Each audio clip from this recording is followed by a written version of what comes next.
Okay, Assalamualaikum warahmatullahi taala wabarakatuh. Selamat pagi, salam sejahtera. Apa khabar semua? Diharapkan semua sihat-sihat saja di pagi Jumaat yang mulia ni. Ya, dia nak jawab salam ke?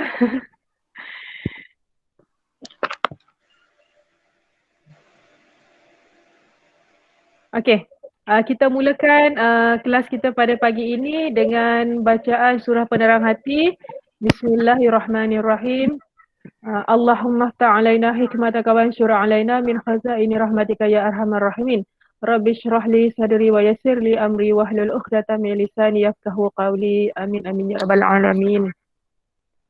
Hari ini kita akan masuk ke bab baru iaitu bab 5 air dan larutan. Ini adalah topik bab yang kelima dalam sains tingkatan 2 KSSM. Okey.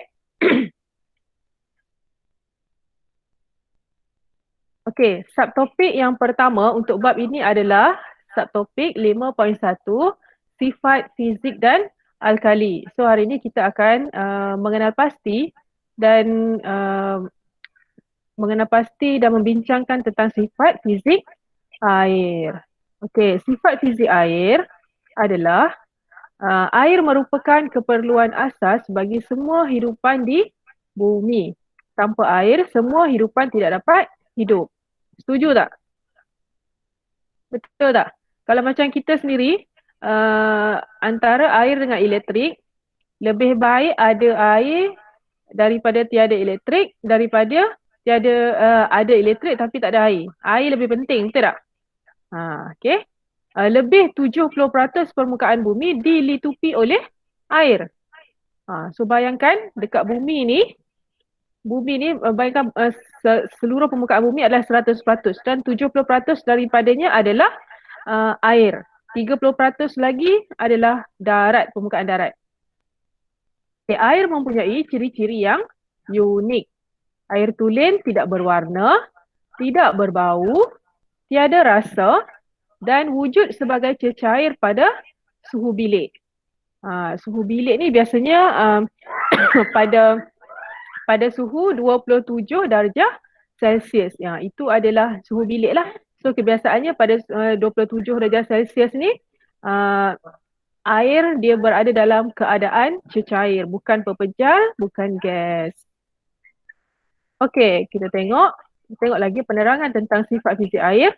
Okey, air ni dia special. Dia ada takat didih dia yang khusus.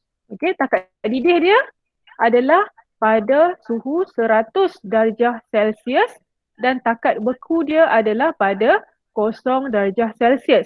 Maksudnya suhu air ni paling tinggi dia boleh pergi setakat 100 darjah Celsius sahaja. Ini maksudnya air tulen lah. Okey, dia tak boleh pergi sampai 101, 102, 103, dia tak kampi. Dia memang takat didih dia memang takat tu. Itu yang paling maksimum. Okey, takat beku pula dia tak boleh pergi rendah daripada 0 darjah Celsius. Okey. Paling rendah dia boleh pergi 0 darjah Celsius. Itu biasanya air itu dia berada dalam keadaan pepejal ataupun ice cube. Ice cube tu kalau kita suka suhu dia memang 0 darjah Celsius.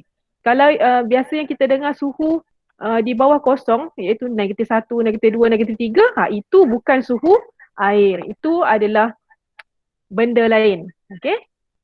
Jirim lain. Okey.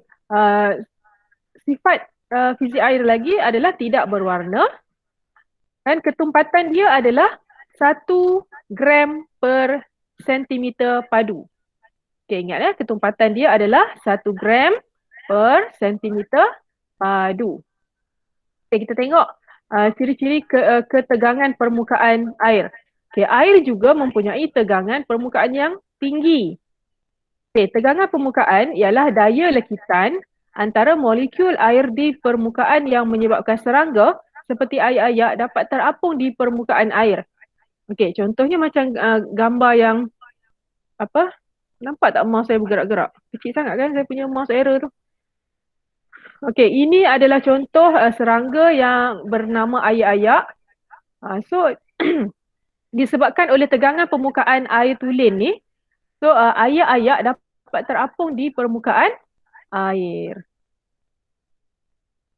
Okay, kemudian kita lihat daya lekitan dan daya lekatan air pula. Okey, daya tarikan antara molekul yang sama ialah daya lekitan. Okey, ingat ya, daya lekitan bermaksud daya tarikan antara molekul yang sama. Okey, manakala daya tarikan antara molekul yang berbeza ialah daya lekatan. Okey, macam mana nak bezakan lekitan dengan lekatan? Kalau lekitan dia antara molekul yang sama. Okey, kalau lekatan dia daya tarikan antara molekul yang berbeza. Okey, tapi dia saling ada daya tarikan lah. Cuma yang membezakan molekul sama dengan molekul berbeza. Yang sama lekitan, yang berbeza lekatan. Okey. Seterusnya, kita tengok tindakan kapilari. Okey, daya lekitan antara molekul air serta daya lekatan antara molekul air dan dinding xilem membolehkan air dibawa dari akar ke daun. Okey, sebagai contohnya macam gambar rajah ni lah. Okey, ini adalah tindakan kapilari pada tumbuhan. Okey, bila ada daya lekitan dan daya lekatan ini, so dia membolehkan air tu melalui tumbuhan dari akar ke daun. Okay, nah? Fenomena ini dikenali sebagai tindakan kapilari. Okey, ini yang paling penting sekali ni saya nak tunjuk ni. Okey, ini yang paling penting sekali. Rajah 5.3. Okey, ini sebenarnya ada dalam buku teks. Siapa yang ada buku teks kat sebelah boleh rujuk buku teks jugalah. Okey, rajah 5.3. Kesan penyerapan dan pembebasan haba terhadap keadaan jirim air. Okey. So, air ini dia boleh berada pada 3 keadaan jirim, iaitu pepejal, cecair dan gas. Okay, pepejal, cecair dan gas. Okay. So, apabila berlaku kesan penyerapan haba ataupun kesan pembebasan haba, so dia boleh menukarkan keadaan jirim air pada waktu itu apa? Okay, contohnya kita tengok yang pertama ya. Okay, ini pepejal. Pepejal ni biasanya dalam bentuk ice cube lah. Okay, ais ketul. Okay, kemudian cecair. Cecair ni dia dalam bentuk air yang selalu kita minum tu lah. Okay, tak nak minum. Okay, contohnya cecair iaitu air yang kita minum dalam cawan ataupun gelas. Dan yang ketiga dalam bentuk gas. Gas ni biasanya dalam keadaan wap air. Wap macam ni. Wap ni sebenarnya dia adalah air tapi dia dalam bentuk gas. Okay. So kita tengok satu persatu. Kalau daripada pepejal dia berubah kepada gas. Nampak tak anak panah merah ni? Anak panah merah ni menandakan haba diserap. Okey, haba diserap. Pepejal kepada gas, berlaku penyerapan haba. So, proses ini kita panggil pemejal wapan. Okey, pemejal wapan.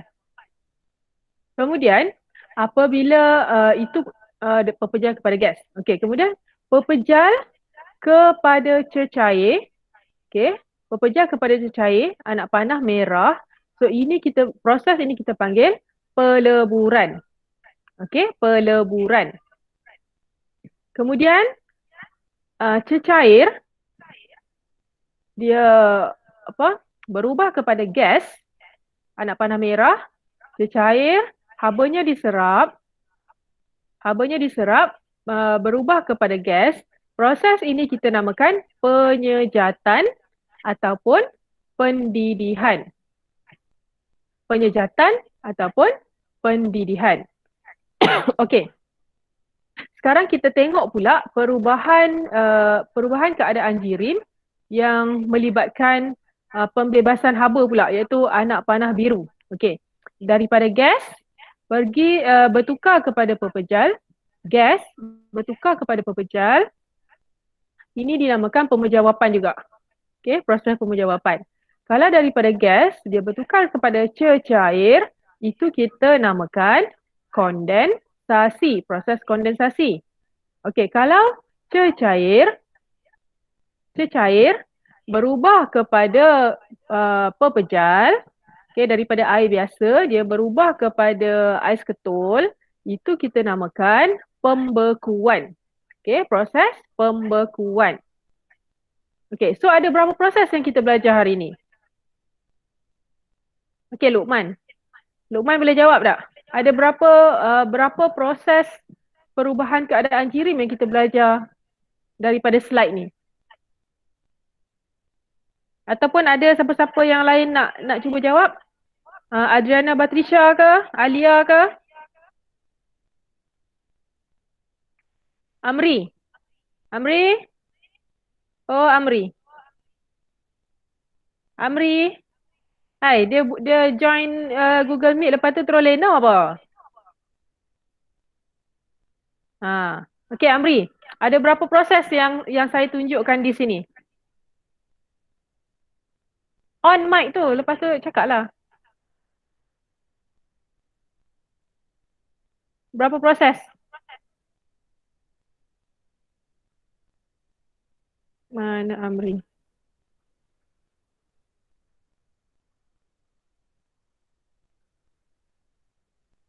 Okay lah. Berapa proses ni? Tengok ni anak panah ni ada berapa? 4 proses kod. Okay, mari kita bilang sama-sama dah. Okay, ada 1, 2, 3, 4, 5, 6. 6, okay? 6. Okay, saya nak tanya siapa ya? Fatin Zulaika? Ada tak? Fatin Zulaika, okay tak kat sana? Fatin Zulaika?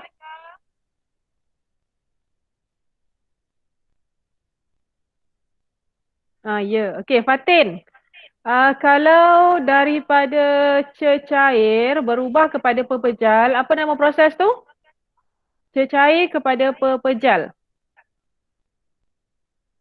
Hampa cakap lah guna apa ni on mic tu. On mic sekejap. Apa nama proses daripada cecair kepada pepejal? Telik-telik tu slide yang saya tunjuk tu. Dari cecair kepada pepejal, apa nama proses perubahan keadaan jirim ni? Bayangkan kita ada air. And then kita letakkan di dalam peti sejuk freezer. Lepas tu dia berubah menjadi ais ketul. So itu perubahan daripada cecair kepada pepejal. So apa nama proses tersebut? Siapa boleh bantu Fatin Zulaika sementara dia nak fikir-fikir? Alia? Alia Izzati? Oh, Alia Izzati.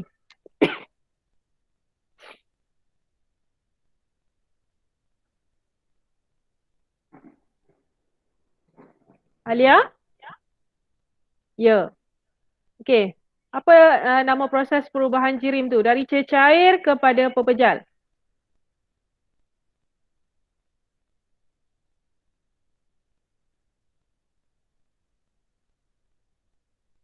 Malunya apa semua no? Semua nak type je ni, tak mau bercakap.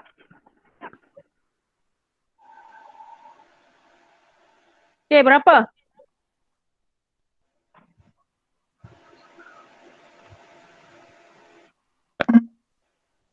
Berapa? Bukan berapa.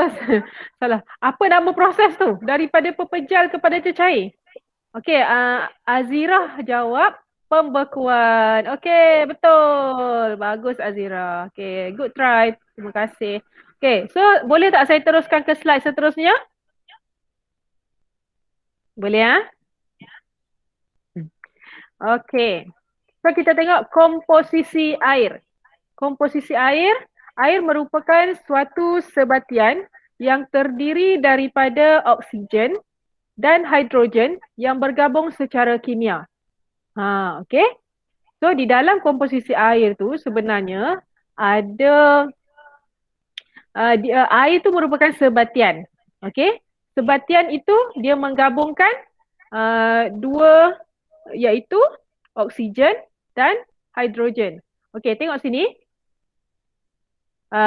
Gambar rajah ni, ini adalah komposisi bagi air.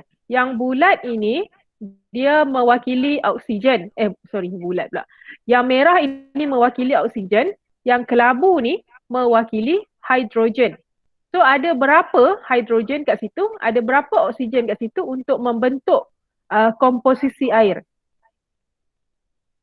Okey, ada berapa? Krik, krik.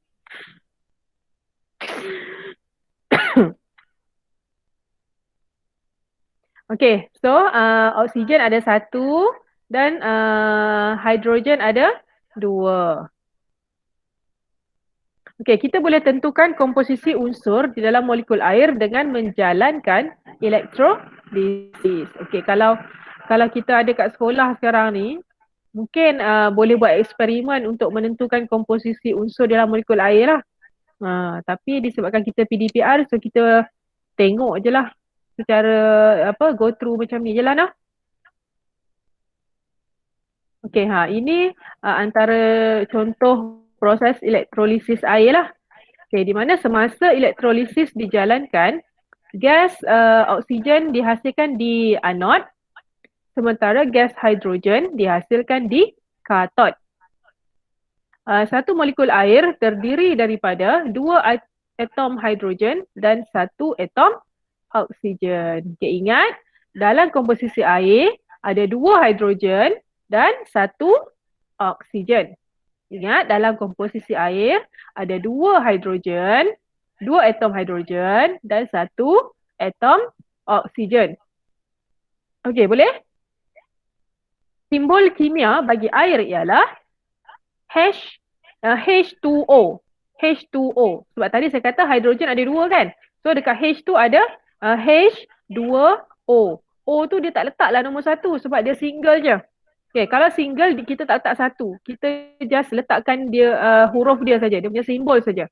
Okay, komposisi air adalah H2O. Kalau so lepas ni kalau jumpa simbol kimia H2O, itu bermaksud air. Okay, air. Okay, so kita tengok seterusnya kesan bendasing terhadap takat lebur dan takat didih air. Okay.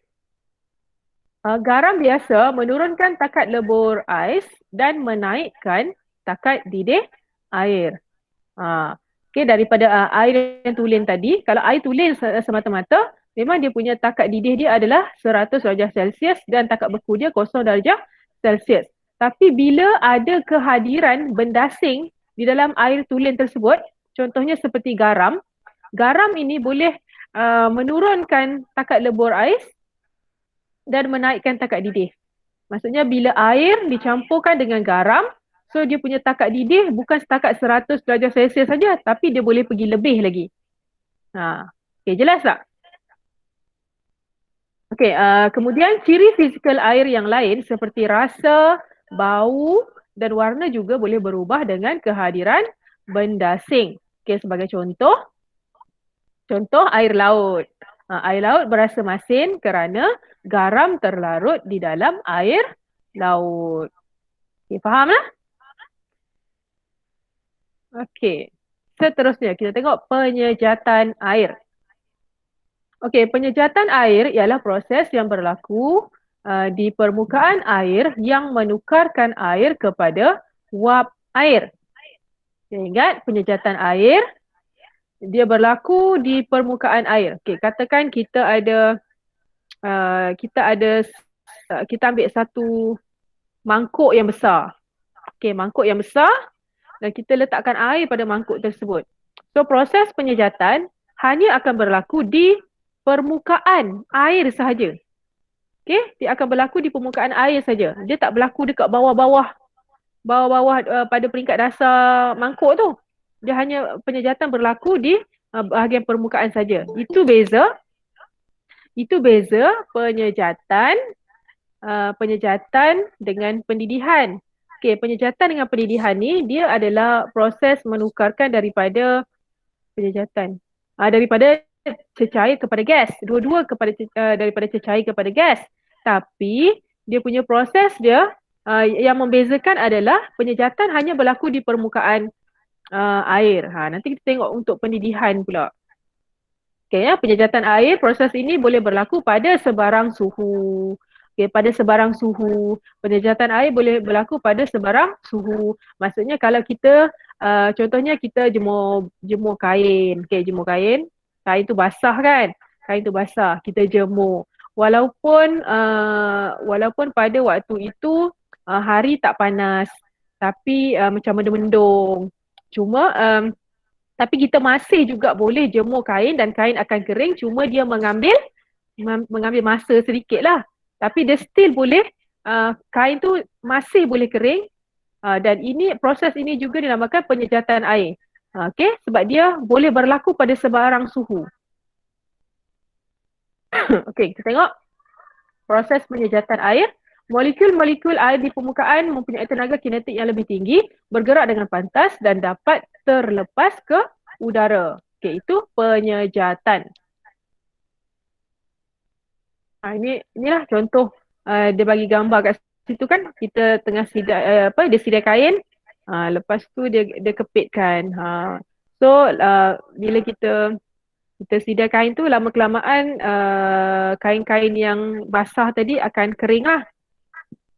Okay, kita tengok faktor yang mempengaruhi kadar penyejatan air. Okey, ada beberapa faktor, iaitu yang pertama kelembapan udara, yang kedua suhu persekitaran, yang ketiga luas permukaan air yang terdedah, yang keempat suhu persekitaran Zat. 1, 2, 3, 4, 5. Suhu persekitaran dia letak 2 kali. Okey, apa lagi satu yang saya tak ingat. Ustaz, saya nak cek dalam buku teks, Ustaz. Sabar tau.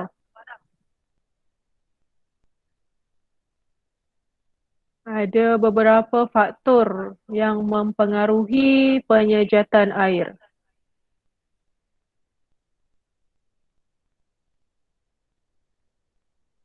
Okey, yang pertama kelembapan udara, yang kedua suhu persekitaran, yang ketiga luas permukaan air yang terdedah, dan yang keempat pergerakan udara. Pergerakan udara. Okey. So saya kena betulkan slide kat sini.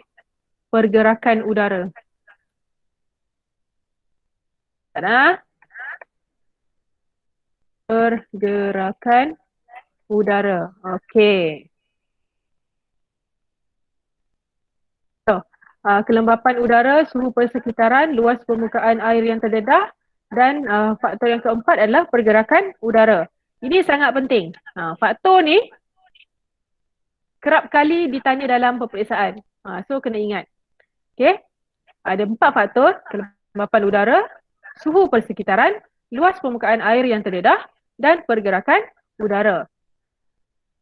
Okey, jom kita tengok satu persatu huraian tentang faktor-faktor yang mempengaruhi penyejatan air. Ya.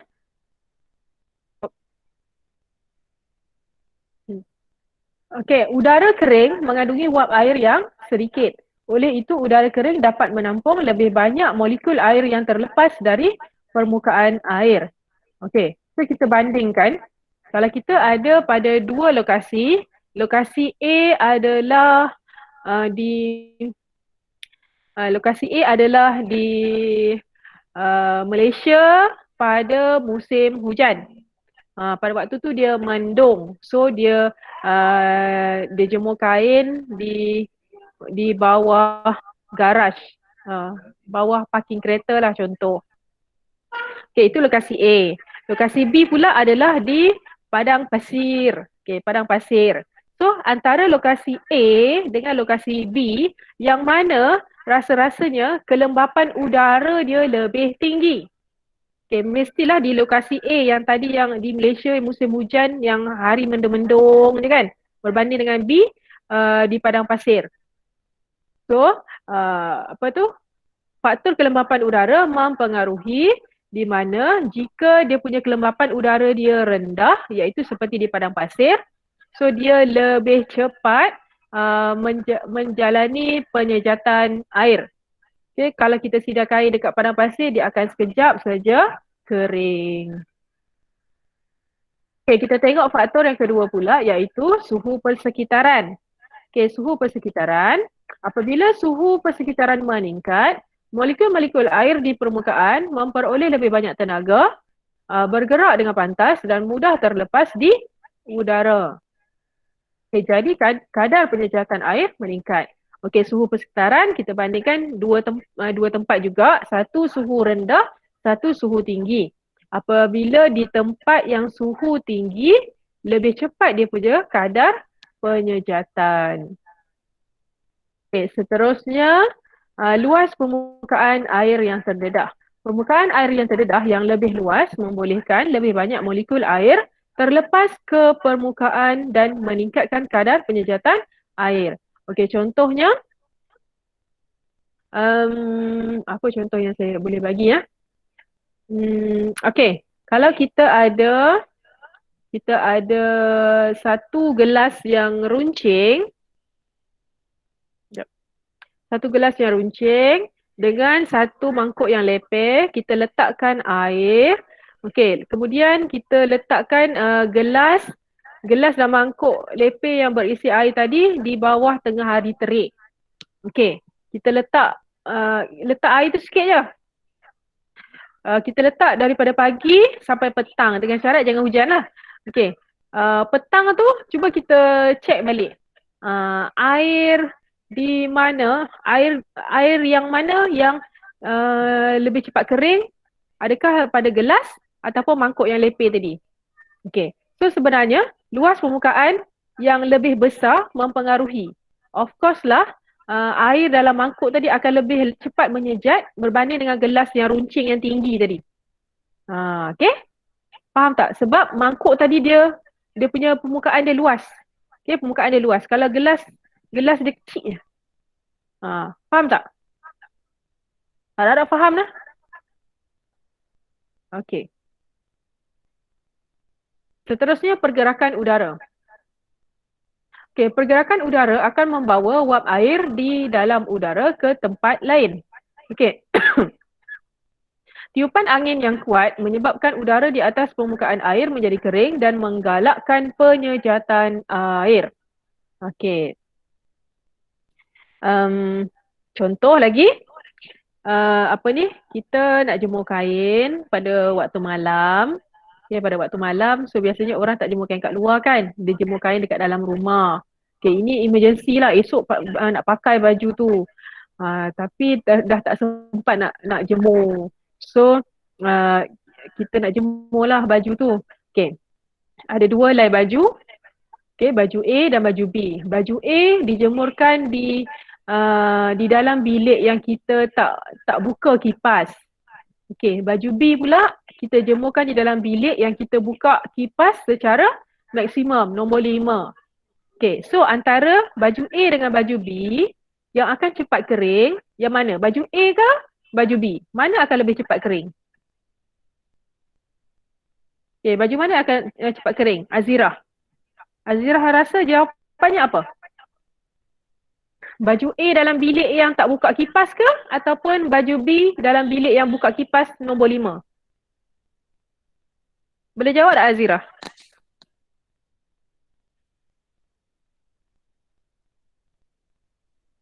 Ataupun siapa-siapa yang nak bantu? Baju B. Okay, Amri jawab baju B. Betul. Okay, sebab apa? Sebab ada pergerakan udara. Bila ada pergerakan udara, so dia lebih cepat membawa wap air di dalam udara ke tempat lain. Okay, maksudnya dia lebih menggalakkan lagi penyejatan air, lebih mempercepatkan lagi. Ni benda ni selalu berlaku dalam kehidupan seharian kita kan, tapi kita tak pernah fikir pasal apa penyebab dia, apa faktor dia. Okay, so ini adalah contoh-contoh aplikasi penyejatan air dalam kehidupan seharian kita. Okay, antaranya pakaian yang disidai di ampaian mempunyai luas permukaan terdedah yang besar. Jadi pakaian akan kering dengan cepat. Okay, garam laut diperoleh daripada air laut melalui penyejatan air.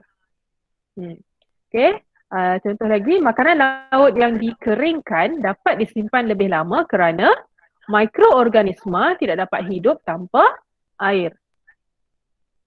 Terusnya, pengering rambut yang mengeluarkan udara panas dapat meningkatkan suhu lalu mempercepatkan proses penyejatan air.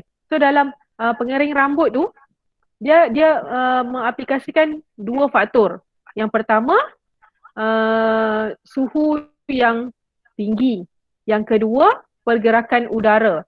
Okey, ada dua tu. So rambut kita, bila kita pakai pengering rambut, dia akan mempercepatkan pengeringan rambut tu. So, sebab ada berlaku proses penyejatan air. Okey. So itu je lah.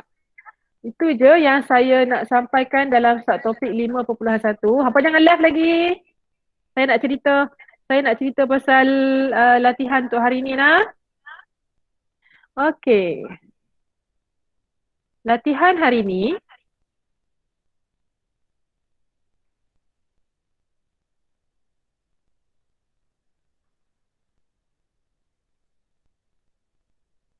Okey, latihan hari ni. Ni dia.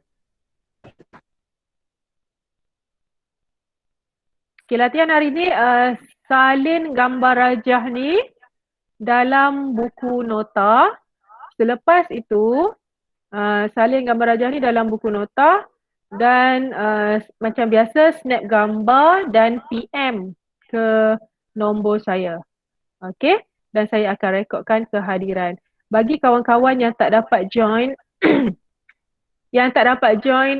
GM pada pagi ni, tak apa, saya bagi peluang lagi kepada mereka kalau mereka hantar mereka lengkapkan nota ni, nota kesan penyerapan dan pembebasan haba terhadap keadaan jirim air ni, so saya akan kira kehadiran mereka untuk hari ni lah. Okey, setakat ni ada apa-apa soalan tak daripada hampa? Ada soalan tak? Yes, Amri. Amri nak cakap apa-apa kah? Cikgu bila sekolah. Okey, setakat ni sekolah akan bermula pada hujung Julai. Saya cek kalender dah. Kejap tau. Tak ingatlah pula. Saya ada hantar dalam grup lah hari tu. Sat. Saya tengok balik gambar yang saya pernah hantar dalam grup. Okey, so kita akan start masuk sekolah balik pada 26 Julai. Itu pun kalau tak ada perubahan lah. Kalau tak ada perubahan, kita akan start sekolah secara bersemuka balik pada 26 Julai. So hari ni 18 Jun. Ada sebulan lebih lagi. Kita ada 20 hari lagi PDPR.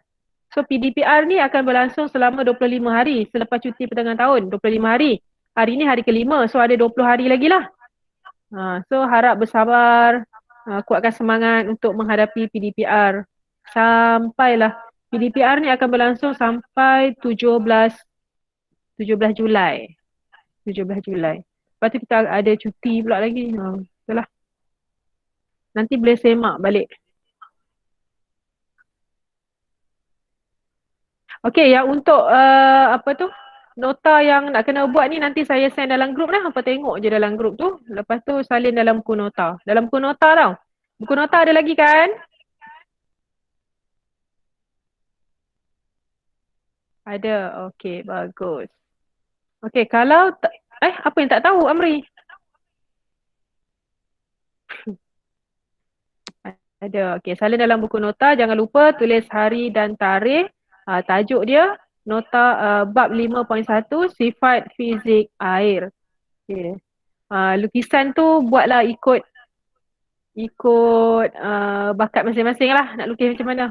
Senang je lukis pepejal, cecair, gas. Okay. So jangan left lagi, saya nak check kehadiran, nak record kehadiran. Okey, sekejap ya.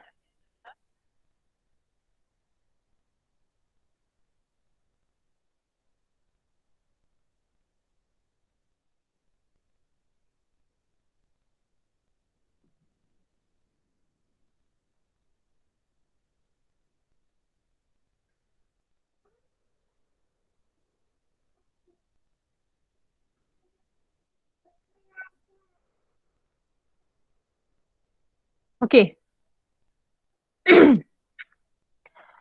So, apa nak cakap ya?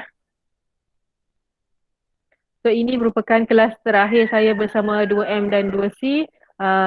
So, sebelum saya meninggalkan kelas ni, saya nak inilah minta maaf kepada semua kalau selama saya mengajar ni ada kekurangan kat mana-mana kan. Kot terkasar bahasa ke apa ke, harap dimaafkan. Good luck untuk kelas sains sampai sampai tahun depan. Kita tiga diharapkan sains menjadi subjek favourite lah. Okay. Diharapkan hampa terus belajar sungguh-sungguh. Tingkatan 3 nanti mungkin akan jumpa saya balik dalam subjek RBT kot. RBT biasanya saya akan ajar banyak kelas tingkatan 3 RBT. So kita jumpa lagi tahun depan. Okay. Bye. Assalamualaikum warahmatullahi wabarakatuh. Terima kasih.